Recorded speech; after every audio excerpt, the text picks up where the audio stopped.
adik-adik, selamat datang dalam kisah dongeng dan budaya dari berbagai daerah di Indonesia. Hari ini kita belajar di rumah saja untuk menghindari penyebaran COVID-19. Ayo siapkan alat tulismu untuk menjawab pertanyaan mengenai cerita yang kalian dengar. Nanti kerjakan tugas ini dengan bimbingan guru atau orang tuamu. Sekarang mari kita simak legenda Putri Mandalika. Legenda Putri Mandalika. Kisah dari Provinsi Nusa Tenggara Barat. Setiap tahun, pada bulan Februari hingga Maret, di Pantai Kute Lombok, berlangsung Festival Bau Nyale. Festival Bau Nyale adalah acara tradisional suku Sasak untuk menangkap cacing laut. Cacing-cacing laut dalam bahasa Sasak disebut nyale. Nyale ini akan keluar ke pantai tepat pada hari ke-20 setelah purnama di bulan ke-10 menurut kalender suku Sasak. Pantai Kute Lombok terletak di Kabupaten Lombok Tengah, Provinsi Nusa Tenggara Barat.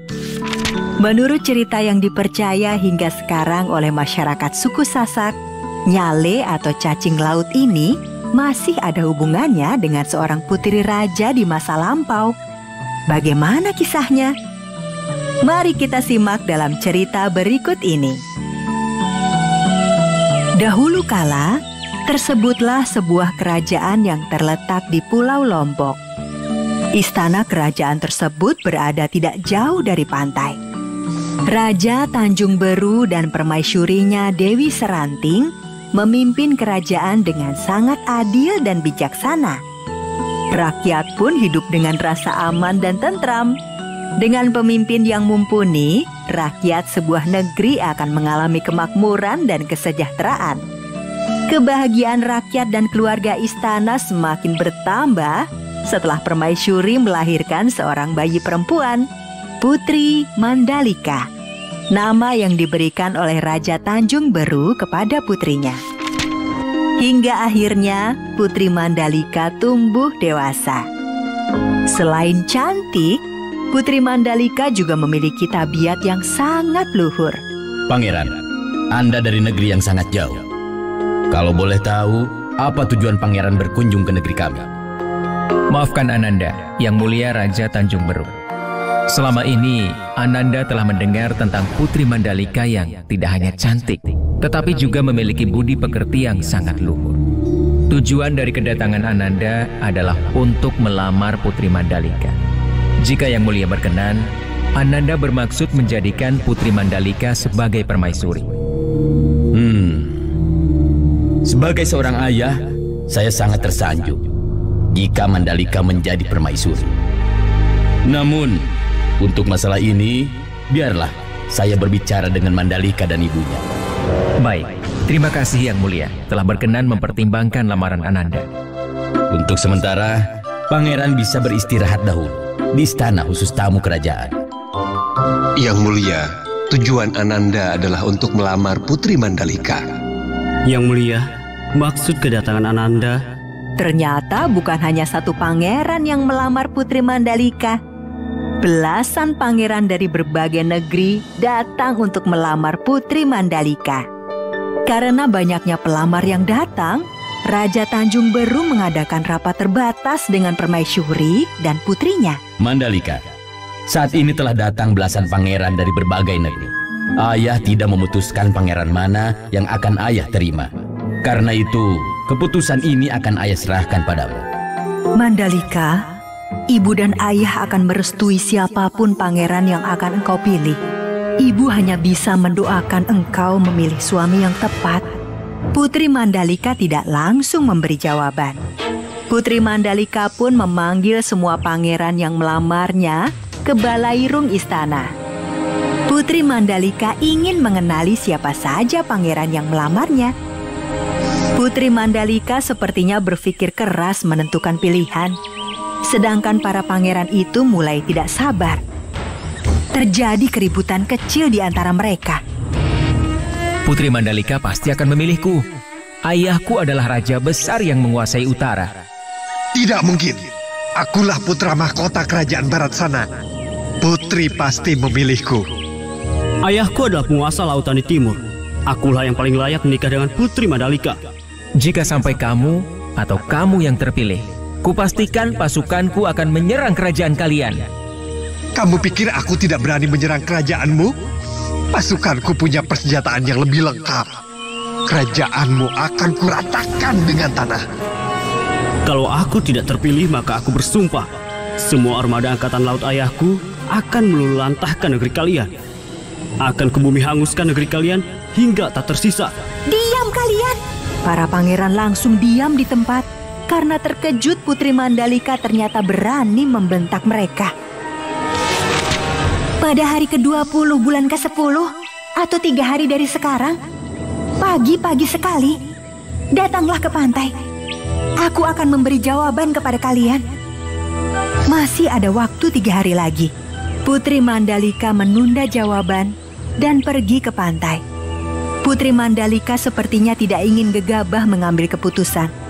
Dia sudah melihat ancaman perang besar jika memberi jawaban dengan terburu-buru. Putri Mandalika pun bersemedi di tepi pantai. Dia mencari cara menghindari pertumpahan darah dengan memohon petunjuk yang maha kuasa. Pada malam sebelum hari ke-20, Putri Mandalika selesai bersemedi dan menemui kedua orang tuanya. Ibu, ayah, besok pagi-pagi, marilah kita datang ke pantai. Ananda sudah mempunyai jawaban untuk para pangeran itu. Hari yang ditunggu-tunggu para pangeran pun tiba. Belasan pangeran itu pun sudah menunggu dengan tidak sabar. Bukan hanya para pangeran, tetapi rakyat juga berduyun-duyun datang ke pantai. Mereka ingin mengetahui siapa yang akan menjadi suami Putri Mandalika. Putri Mandalika ditemani ayah dan ibunya datang dengan berjalan kaki dari istana.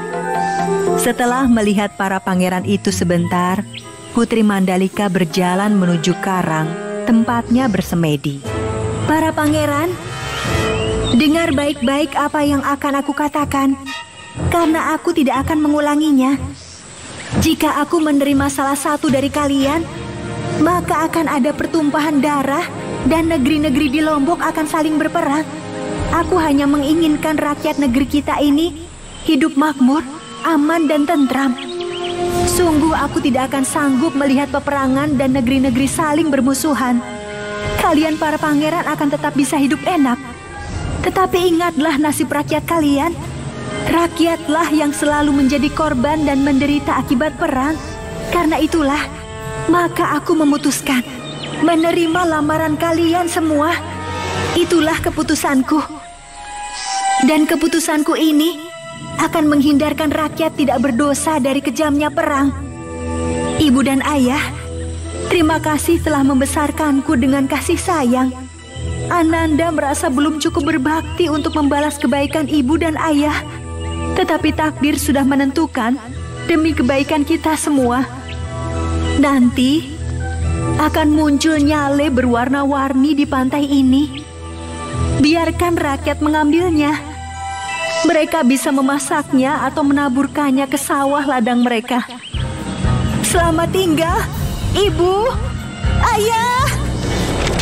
Ketika semua yang hadir masih belum paham apa maksud perkataan Putri Mandalika, tiba-tiba saja sebuah ombak besar datang dan membawa sang putri ke lautan. Tanpa dikomando, seluruh rakyat dan pangeran segera terjun ke laut mencari sang putri.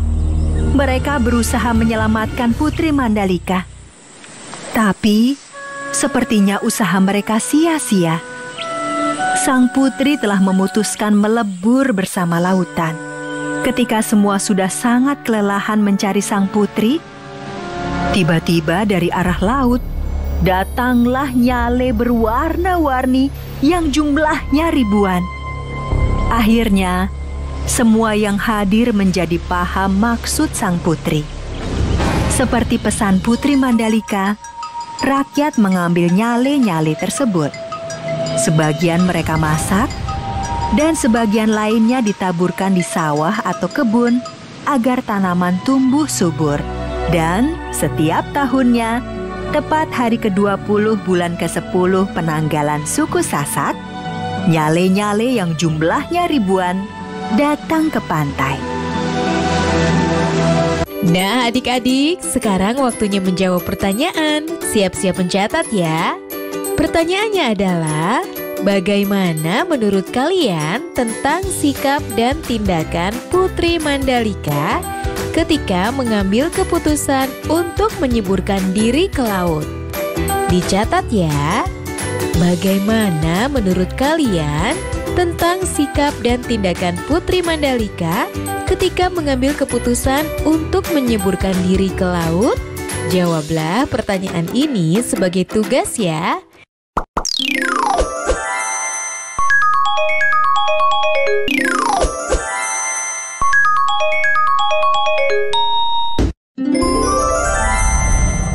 Raja Ampat dari Telur Naga. Alkisah, tinggallah sepasang suami istri di kampung Wawiyai Raja Ampat, tepatnya di daerah Papua Barat. Seperti biasa, mereka pergi untuk mencari makanan setiap paginya. Ketika mereka sedang mencari makanan, mereka menemukan 6 butir telur yang besar, yang berbeda dengan telur pada umumnya. Istriku, coba lihat apa yang aku temukan. Ini apa ya? Sepertinya ini telur. Iya, sepertinya ini adalah telur-telur naga. Bisakah kita membawa telur-telur ini ke rumah kita, suamiku? Tentu bisa, istriku. Kita akan menyantap telur-telur ini setibanya di rumah nanti.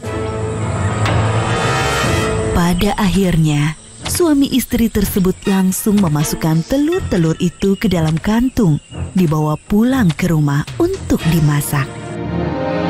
Setelah sampai rumah, sang istri langsung mempersiapkan racikan bumbu untuk memasak telur-telur tersebut dengan dibantu sang suami. Saat mereka sedang mempersiapkan bumbu, mereka mendengar sesuatu. Istriku, apa kau mendengar suara bisik-bisik dari arah meja depan? Iya, suamiku. Aku mendengarnya. Coba kau periksa dulu. Ketika sang suami mencari asal suara tersebut, ia terkejut melihat 5 butir telur itu telah menetas dan berwujud 4 orang anak laki-laki dan 1 anak perempuan. Sedangkan 1 telur lagi telah mengeras layaknya sebuah batu. Hah? Telurnya menetas jadi manusia? Istriku, coba lihat kemari. Ya, sebentar suamiku. Sang istri menghentikan pekerjaannya, lalu menghampiri suaminya. Ada apa suamiku? Kenapa kau berteriak-teriak? Lihat itu istriku. Astaga! Sang istri pun lalu menghampiri telur-telur itu dan mengambilnya satu persatu. Anak-anak itu keluar dari telur dan telah berbalut pakaian yang berwarna putih dan lembut seperti sutra. Hal tersebut menandakan bahwa mereka merupakan keturunan dari Raja Kayangan. Wahai bayi-bayi lucu, kalian adalah keturunan Raja Kayangan. Aku akan merawat kalian dengan baik. Pasangan suami istri itu akhirnya merawat 5 anak tersebut hingga mereka dewasa. Setelah dewasa, keempat anak laki-laki itu kemudian menjadi raja yang berkuasa di Pulau Waigeo, Pulau Misol, Pulau Salawati, dan Pulau Batanta. Sementara si anak perempuan, dikarenakan suatu sebab, ia diasingkan di Pulau Numfor dan memiliki keturunan di pulau tersebut. 1 telur yang mengeras menjadi batu saat ini dikenal dengan nama Kapatnai. Telur tersebut diperlakukan seperti layaknya raja oleh warga sekitar. Telur yang berubah menjadi batu itu bahkan diberi ruangan tempat bersemayam, lengkap dengan 2 batu yang berfungsi sebagai pengawal di kanan kiri pintu masuk. Setiap tahunnya batu tersebut dimandikan, kemudian air sisa mandinya batu tersebut juga disiramkan sebagai pembaptisan suku Kawi. Batu tersebut tidak setiap saat dapat dilihat, kecuali 1 tahun sekali, yaitu saat dimandikan dalam upacara adat. Oleh karena masyarakat menghormati keberadaan telur batu tersebut, masyarakat membuat rumah yang dibangun di tepi sungai Waikeo sebagai tempat tinggalnya. Dan sampai sekarang masih menjadi objek pemujaan bagi masyarakat setempat. Nah, adik-adik, sekarang waktunya menjawab pertanyaan. Siap-siap mencatat ya. Pertanyaannya adalah, siapakah yang menjadi tokoh utama dalam cerita Raja Ampat dan Telur Naga? Jelaskan pendapatmu. Dicatat ya. Siapakah yang menjadi tokoh utama dalam cerita Raja Ampat dan Telur Naga? Jelaskan pendapatmu.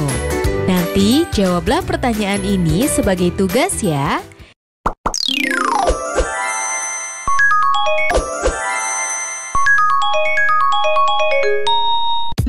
Halo teman-teman, hari ini Diva dan Tommy akan memperkenalkan pakaian adat dari Kalimantan Barat. Dimulai dari Diva dulu ya. Diva memakai baju berbentuk rompi untuk atasannya. Lalu Diva memakai kain songket untuk bawahannya. Untuk rambutnya Diva memakai sanggul. Diva memakai ikat kepala yang disebut da'a. Untuk aksesorisnya Diva memakai anting. Terakhir Diva memakai gelang di bagian lengan. Sekarang giliran Tommy. Tommy memakai celana pendek yang disebut kabok. Tommy memakai baju berbentuk rompi. Selanjutnya Tommy memakai gelang tangan. Tommy juga memakai ikat kepala yang dihiasi dengan bulu burung. Terakhir, Tommy memakai gelang di bagian kaki. Selesai deh.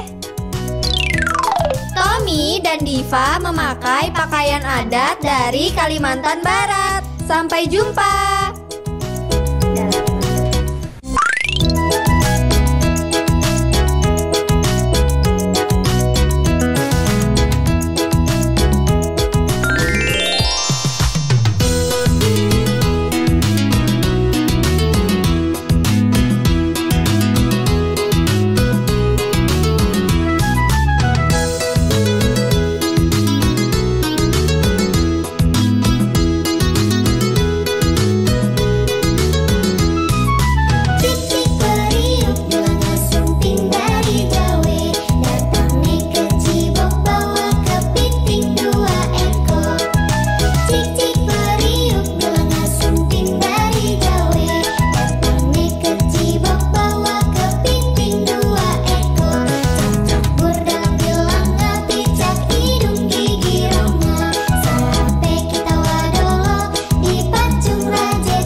sekarang waktunya menjawab pertanyaan. Siap-siap mencatat ya.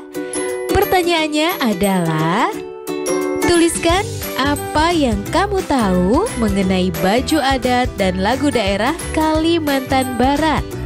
Lalu ceritakan kepada keluargamu. Dicatat ya. Tuliskan apa yang kamu tahu mengenai baju adat dan lagu daerah Kalimantan Barat. Lalu ceritakan kepada keluargamu.